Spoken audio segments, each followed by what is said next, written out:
everybody, welcome back to my channel again. And today we're actually going to be starting a new little segment to my show that I'm going to be kind of unboxing, well, kind of an unboxing of Lord of the Rings Tolkien themed games that I have so far, and if I find any other ones in the future, I'll be adding it to it as well. I just thought it would be a really fun addition to the show. I would probably consider this part of the Exploring Arda segment of my channel, because it's been fun and it's been Tolkien-centered, as you guys have seen behind me with all the books and whatnot. I'm a very big Tolkien nerd, obviously. So, basically I'll just be opening up the boxes. Obviously the ones that I have already have been unwrapped, unboxed, all that stuff like that, but I'll go through each piece and whatnot and kind of explain how the game works to the best of my abilities. Sometimes I do my own little homebrew stuff to the games just to make it fun and interesting. So with that being said and all that, I'm going to actually start today with something that I literally just got today on the day of recording, actually, just because I had a really cool idea of like, hey, what if I add this to the channel? This is a Hobbit-inspired board game. So this is Hunt for the Arkenstone. So this obviously follows the Hobbit, the motion picture trilogy. So it's really cool. It's a big box, and it comes with figures and whatnot. It looked very intriguing to me, especially. And for each of these videos, I'll read pretty much what's on the back side here. So right now I can show you guys that this is kind of what the back side kind of shows us, brief description here, and the maps and cards and little figures on the bottom. So all of these board games for me, whenever I try to pick something out like this, I usually try to see like, okay, well, first, what's it about? And second, like, does it have like a map, a board itself, plus figures and cards? Obviously, that's like the most. It gets spendy the more figures that there are, but I think it's more fun. Obviously, and the more stuff that you have included in the game, the better it is. So let's get to unboxing this Hobbit game, and I won't be opening it here. Obviously, I will be opening it up on the couch that we have, so that I can spread out all of the stuff that's inside. So let's get to it. Was unequal, fashioning objects of great beauty out of diamond, emerald, ruby, and sapphire. The heart of the mountain, the Arkenstone. Okay, so here we go with the unboxing. Here it is. The front cover here. So here, which is kind of cool here, we get the bases of the minis here. That's pretty cool. I like that. These are all of the actual minis, the miniatures, all pretty much gold. So I'm guessing you can either leave it as gold pieces like this, which is really cool. I really appreciate the level of detail in all of these minis. All the the weapons, the costumes, the beards, because it's a lot of the dwarves, Gandalf, Frodo, all that stuff. Very, very cool. These are one of these that you have to like assemble the figures together, which for me is very, very fun. I like assembling and painting anyway, so I'm kind of considering whether I'm going to leave them gold like this as the game intended, or if I want to paint them myself, because that would also be fun. So next up, I'm assuming, I haven't opened up these yet. These will be probably the cards, I'm assuming. And whatever's in here, mystery, I guess. I guess we'll see. I guess we could probably find out right now. Okay, so these are just like, if you guys can see, dice inside of here. So the dice that will be moving the characters, I'm assuming, and whatnot. So yep, here is the pretty much front cover here, and then this is kind of how to assemble these miniatures. So that's pretty fun. I like that. Next up is going to be me opening this. So I'll be right back. There's Toby. He's with me as I'm unboxing. So awesome. Alright, cutting back to the box here. It's kind of what I assumed to be the board here that I'll be expanding pretty soon. So not just yet, but let's see if I can even get it out here. Yep, so this is going to be the main board that we'll be using for later, that I'll show you guys later. Another of these placemats, basically, to open it up here. It's kind of the setting up the game. Oh, there it goes. Setting up the game. Yeah, pretty much just like what it's all about. Let's see if I can flip the pages. Movement, characters, rules, all that stuff. So that'll be pretty cool to pretty much learn the new rules and whatnot. I always like learning new games. Is fun, especially when it's Middle-earth inspired. And next, well, actually, I should say last is the tokens, basically. Placemats, I'm assuming, that kind of go in there. Oh, nice little symbols on the back. Very cool. So far, I'm liking the aesthetics, and I'll get to, when I get to the cards, I guess, too. It will be very fun. Yeah, and I think that's all that was in the, apologies for my sniffing. Yeah, that was all that was in the box, obviously. Backside here, mat here, all the rest. It's a big mess here, but, yeah, I'll be setting it up, and I'll see you guys very soon, obviously, as I set it up. And there's Toby again. Alright, so here is the map here. I'll go over it specifically when I have it set up on the table and whatnot, but for now, I'm setting that up because I have none other than the Hobbit playing, because might as well, as I am going to be working on assembling these minis. So, map here, minis there, movie. Sounds like a good time.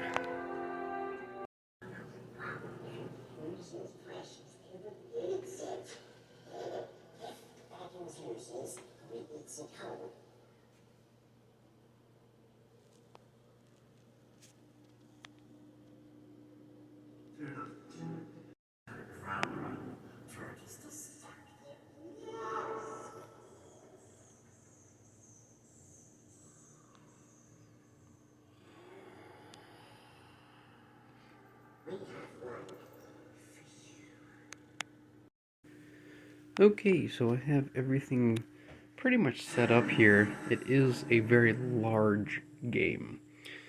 For now, I started with Gandalf, Bilbo, Thorin, and Bofur.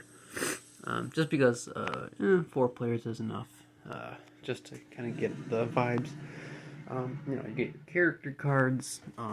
Each one has pretty much like a pro and con, which they call a special rule and a drawback. So each character has their own little thing for that, which I think is actually pretty cool. Very creative. Each of these is an item card. So at each location here, so you see Gollum's Pool, Goblin Town, Goblin King's Throne, all these locations all have some sort of item card. And this is my first time playing, and each of these locations are going to have something special. And yeah, so this is my first time playing. We'll see how it goes. I got the rest of the company here, if you guys see. So it was really fun assembling every character. It was a little frustrating at points because it's very tiny pieces, but nonetheless, it is very fun. We also have location cards here, and we also have event cards, along with all these tokens with the enemies, and of course we have Azog here with the little dice behind him. And yeah, I can't wait to learn the rules and start playing.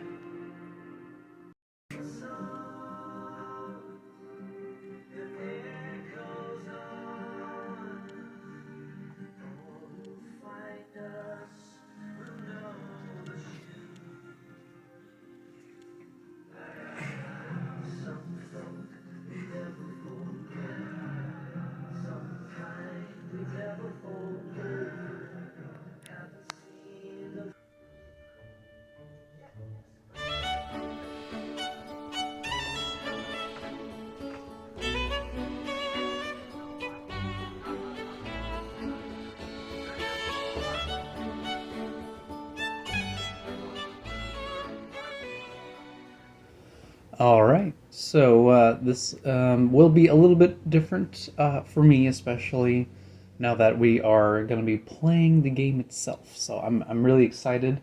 I actually had to switch tables because this game was very big. It's very big because it has cards all around. So I'll be showing it from two different angles. Let's hope for the best. Okay, so from here, from this side, all this here, you see my hands and whatnot.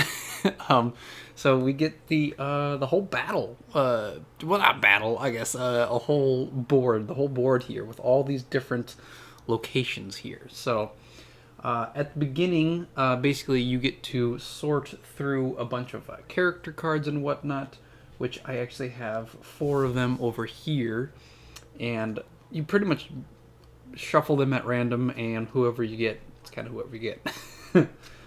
So what I got here is Nori, Bilbo, Thorin, and Gloin. And I actually did end up choosing Thorin on my own, but only because I feel like purposely, from what I read, you have to have Thorin as a bearer of the Arkenstone, I believe. Also, let it be noted too that I'm not in any way an expert on board games and whatnot. So whatever whatever I say is also like homebrewed to my own thing, to my own liking, I suppose.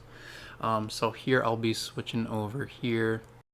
So these character cards have basically a special rule and a drawback. So I don't know if you guys will be able to see it here, but basically, so for Nori here, the special rule is when Nori rolls to escape being captured, he will escape on a 4+ roll rather than a 6. And the drawback is that Nori may not trade with allies, with the exception of the Arkenstone. So things like that come into play throughout the game. You got Bilbo here, so hopefully you guys can see that one too. Bilbo here. Bilbo's special rule is that if Azog lands on Bilbo, or if Bilbo is affected by the Smog Awakens event card, roll the dice, and on a 3+, Bilbo is completely unaffected. The drawback is Bilbo reduces his move roll by 2 to a minimum of 1 when starting his turn on the Eriador location. So, you know, for him it's tough to leave home. So that's pretty cool. Next up is Thorin Oakenshield. So the special rule is that if Thorin never finishes a move on the same location as a character who has the Arkenstone, Thorin immediately takes it from them, and Thorin may never trade the Arkenstone. And the drawback is when Thorin is playing, he must be the one to take the Arkenstone to the throne room in order to win. So kind of like what I said earlier is that I guess he has to be the one to have the Arkenstone to win the game. So I'm assuming you have to have Thorin in this game. I'm just guessing, but that's why I included him, like, for sure in the roster. And last but not least, I have Gloin the dwarf. So everything is like Nori the dwarf, Gloin the dwarf, Bomber the dwarf. It's like, yeah, I get it. It's the whole company. Special rule for Gloin is that when he finishes his move on a location, he may choose to take the item card from an adjacent location instead of taking the one from the location he is on. So switching back to the top view here is that basically if he lands on any of these locations and he wants to pick an adjacent card here or there, he will be able to do that, which is actually really helpful throughout the game. So the drawback for him is that Gloin reduces his move roll by 2 to a minimum of 1 when starting his turn on the Misty Mountains location. Yeah, so really cool stuff. I'll actually move this over here. Yeah, so, and also, like I mentioned earlier, I do these games as more of a hobby, so I am in no way an expert, and I'm just showing you guys what I like to do in my downtime. Better get out the dice, because dice is important in these games. Just a standard white and black 6-sided die. Yeah, and now we can actually begin the game, I believe. So switching back, there's also these turn cards here. So basically what it says is that the sequence of everybody's turn is that you have to draw a location card, make a move roll, move your character, and draw an event. So location, roll, move, event. So, and I'll be going through the process of this all, and I won't be doing the whole game this whole episode just because it would take a while, and it's just a lot of the same stuff happens until you find the Arkenstone, which you do find the Arkenstone at a random location. So basically, you have to keep going to each location, draw each card specifically whenever you land on a location. So actually, I'll just show you guys what I mean. Okay, so the first thing to do is to draw a location card. And so for these are right here. And I have my 4 guys up here. And so if you guys can see, I have my my little minis here. And Nori goes first, so let's get him up in front here. So you draw a location card. So this one says the Karok in the wilderness. And so basically, you start Azog here in Weathertop. So that's where he starts, I suppose. And the Karok here is you have to move him over here. So basically, the whole premise of what this is that Azog is moving all these. Whoa, hey, there you go. Azog is moving all these to find Thorn and his company. He's trying to find, them, and try to capture them pretty much and put them in the dungeons, which is, in this case, I suppose. So this Karok card, pretty much for me, it goes right here. So it's like the discard pile there. So that is the location card. He moves that way. And then we roll to see how how far we get. And I can't remember if it's just 1 dice or 2. So in this case, I'm just going to do 1. So roll that. See, 3. There you go. So each location here, I know you might not be able to see it, has numbers here. So like 1 goes to the Shire here. So that's, 1 for him. And to get to here, to the Blue Mountains, you have to roll a, probably more than that, because you need 3 rolls of movement, so to speak. So right now I can't go here, so you can go 1, and then you can go 2 to Bree, but then I can't go any more because these 2 here have 2s on them. So the movement is also like, somewhat restricted, and you don't go as far as you'd hoped, I guess. But nonetheless, so we get landed on Bree here, which means we can draw this one. So you can choose whether you want to choose the card or not. So for this one, it is the Great Bow. Play this card at any point during your turn and remove 1 orc token from an adjacent location. And I'll switch it over here for you guys to see. So yeah, so here is the Great Bow card. There you go, a little bit better there. And so basically each character gets to keep this with them, and I'm assuming,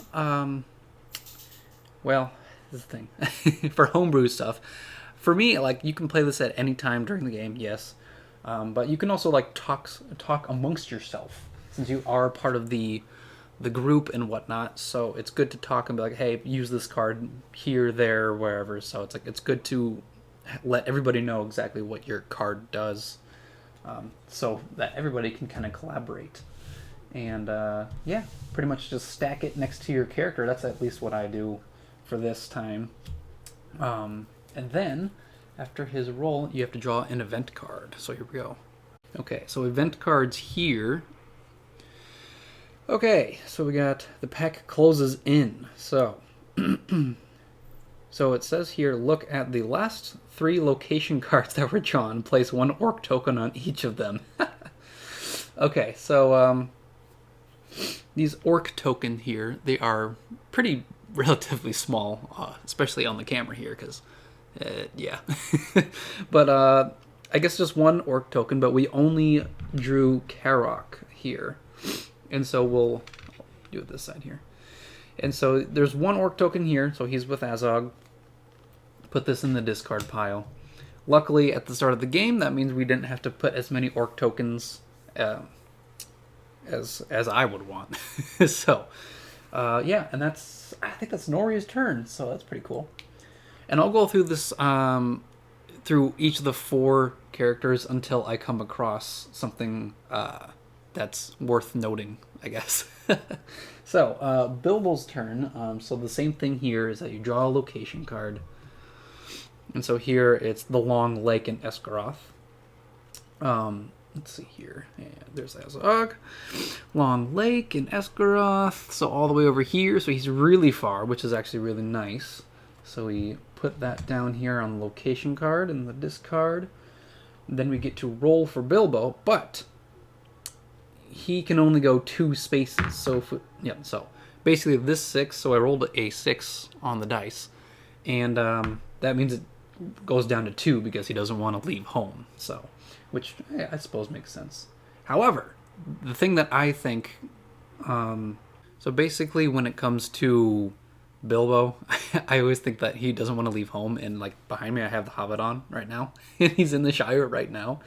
But besides that, so I think for movement wise, you can go up. So let's say if I rolled a 6 or whatever, and it's normal, I can choose how many spots, because that makes sense. Nori rolled more than what he moved. So for Bilbo's sake, like if he wants to stay in the Shire right there and draw that Shire card, you can. So that's my reckoning. That's my thought process of it, is that you can choose how many movement spaces that you want to do. So. Okay, so now that Bilbo is in the Shire, we get to draw the Shire card, which we drew Vilya here. I don't know if the camera can really see it very good. This card is that you can play this card at any point during your turn, move a single orc token to an adjacent location. This cannot be used to move an orc token to a location that already has 3 orc tokens. So basically you're just moving 1 over to an adjacent location. So let's say like on this map here, so we have this Karok one. If I wanted to use it, then you can either move it to, let's see here, Azanul Bazaar right here, the Dwarven Refuge here, or Beorn's house. So all these adjacent locations, there's only 2, but you can move it either one. For now, I would probably just leave it the way it is. So, yeah. And then after that is the event card, as I said before.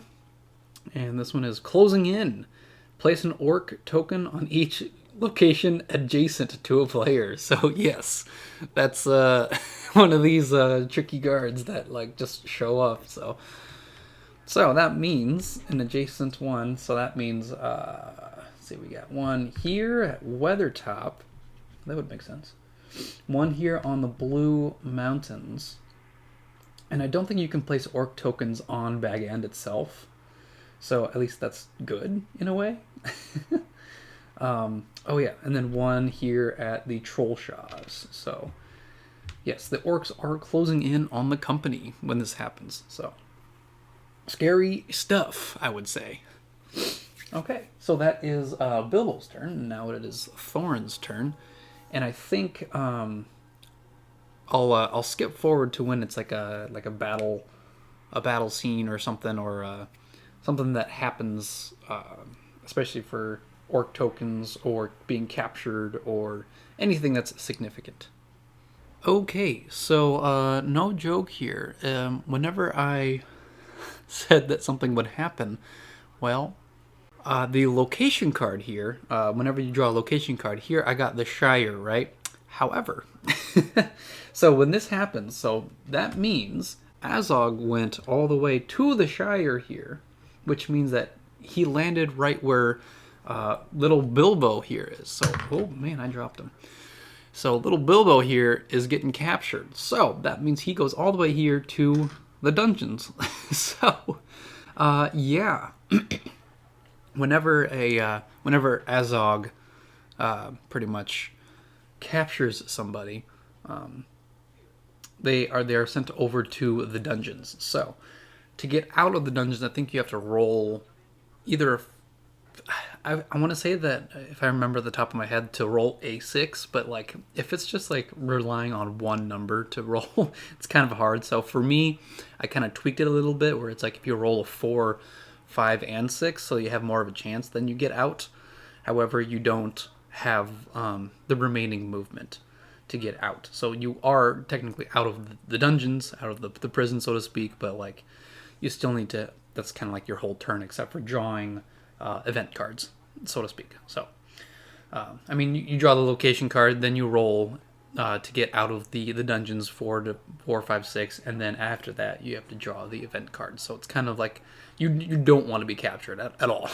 So that's what happens when Azog captures whichever player it is, and it could be multiple players at a time as well. So, which would be most unfortunate. So that was which was funny because that was like Thorn's turn right after I was just talking about if something would happen here, which is actually kind of crazy. And I'm trying to look here if there's not really a dungeons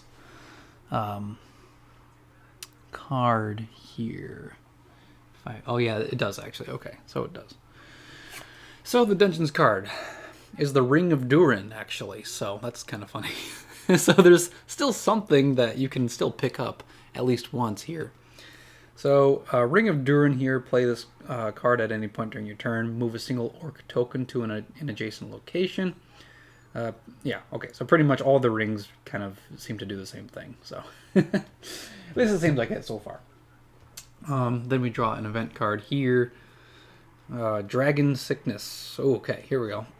Which is actually... Okay, this is hilarious, actually. Hold on.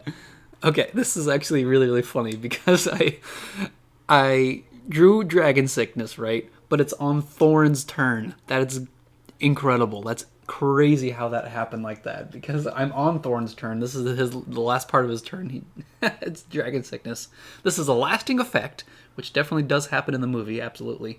The player does not trade item cards with other players, and other players may not trade with them. So that's crazy, actually. That it's the beginning of the board game, and he's already like, no, nobody touch anything from me. Nobody do anything. That's actually that's really cool. And I actually did forget to roll movement for Thorin. So I'm all sorts of hey, there you go, he got a 5. So I guess this is a good opportunity to explain battle sequences. Okay, so I'm starting Thorin here from Bag End. He skips over to the Shire, probably escapes the grasp of Azog here. He was, I guess, just chilling in the Shire, which is kind of funny to kind of think about.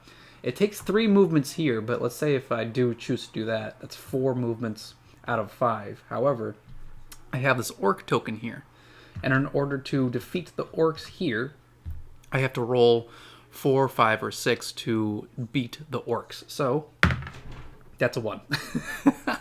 Oh, dang. Okay, so this is actually good to demonstrate because Thorin, since he rolled a 1, actually ends up being captured. So if you roll a 1, then you get sent all the way here to the dungeons, which is actually kind of hilarious. So, so now we got Thorin and Bilbo in the dungeons right now, which is actually kind of crazy and funny at the same time. The orc tokens remain where they are until they get defeated. And the way that I do things here is that if you manage to defeat the orc tokens are taken out. However, if you don't manage to defeat them, they stay where they are, and then you can't move in that location until you beat the orc token that's in that specific location. So I thought that was, pretty decent enough explanation for that. Yeah, crazy turn of events here. So, yeah. Okay, so after a few rounds here, it did take a little bit. However, I did end up finding the Arkenstone. Hooray! But here's the only drawback here, is that it was not Thorin here, in the Iron Hills here, which is actually crazy. I'm telling you, like this time around, it's all been matching up very well to kind of how I thought it would be, actually. It's really cool. Switch over here. So here in the Iron Hills, so obviously here to Gloin here, in the Iron Hills got the Arkenstone. So he's the one who found the Arkenstone in the Iron Hills. You'd think that they would look there first. No, just kidding, just kidding. So yes, Arkenstone here says, the King's Jewel has been found. You win the game if the character holding this item card finishes their move on the throne room location. So now that I kind of like read through it again, it's like, yeah, you probably can finish the finish the game with the Arkenstone in hand. However, it is because of Thorin, since he's on the actual game. I think you do have to have Thorin. Is Gloin. I think you have to have Thorin actually have it go in. If you have enough movement here, so if Gloin has enough movement to move the Arkenstone right over to the throne room here, it is game over, which is actually kind of funny how close it was. Literally 1, 2, 3, 4, 5, 6 spaces away. Azog was over here in Halls of Thranduil. Everybody else was kind of making their way through this way. I just kind of wanted to push them towards these locations just because I haven't drawn a lot of these cards yet. And I'm not going to be drawing all of them because there is a lot of cards to go through. If you guys want me to, which I probably can, just go through each one, read through each card, but it'll probably take a while. So, yeah, just kind of crazy how all of this kind of just turned out like the way it is. So, I don't know, kind of crazy for me. That means, hypothetically, let's say like he found this, more turns happened, and then he's going to roll again here, so he gets a 4. So, so let's say like, you know, location card, you got to go in order. I forgot this, guys. You gotta go in order. So if Azog lands in the dungeons, actually nothing really happens. He's in there. He's just looking for clues or something like that. So that's good. He's away. Then he can move here, which then he can do the Lonely Mountain, which is actually pretty cool. See what the Lonely Mountain has in store. Healing Herbs. There you go. Remove all lasting effect cards from any player. Actually, I could probably use this because it does say that you can play this at any point in your turn, which I think is meaning that you can even play it like right now. So any of that lasting effect. So Thorn's card that I had from earlier, that Dragon Sickness, can be then taken out because it's a lasting effect, which is actually really cool. So, you know, you can like discard it to like the side, and then I'll pick up the the Dragon Sickness card here and discard it there, which is actually really cool. I like that. And I think like narratively it would make sense that, oh well, now that he now that he has the Arkenstone, or well, I mean Gloin has the Arkenstone, and it's going to be back, and Erebor is going to be saved pretty soon, then that Dragon Sickness kind of goes away. Narratively, of course. Yeah. And then, yeah, I don't know, just kind of keep playing. And then, obviously, if Gloin here does reach here to that throne room spot with none other than the Arkenstone here, I'll just kind of place it there, then it's pretty much game over. That's like the whole point is to, is to get the Arkenstone over to the throne room of the Lonely Mountain, which is really fun.